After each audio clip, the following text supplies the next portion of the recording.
নমস্কার, আমি অবন্তী। আজ আবারও হাজির হয়ে পড়েছি একটা নতুন দিনের সাথে, একটা নতুন থালির ভিডিও তোমাদের সাথে শেয়ার করব বলে।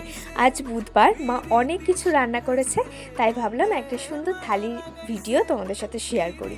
তো প্রথমেই একটা কাঁসার থালার উপরে গরম গরম ভাত নিলাম। ভাতের সাথে খাওয়ার জন্য প্রথম পাতেই ছিল রসুন ফোড়ন দিয়ে করা কলমির শাক ভাজা, তারপরেই ছিল মাছের ডিমের বড়া, যেটা একদম মুচমুচে করে তৈরি করেছিল মা।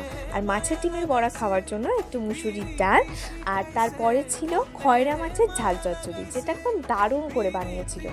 আর তারপরে ছিল কাতলা মাছের আলু দিয়ে ডালনা, মানে মাছের ডালনা এক কথায়।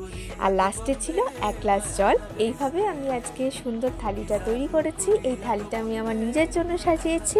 এইরকম সুন্দর সুন্দর থালির ভিডিও যদি তোমরা দেখতে চাও, অবশ্যই কিন্তু আমাকে কমেন্ট করে জানিও।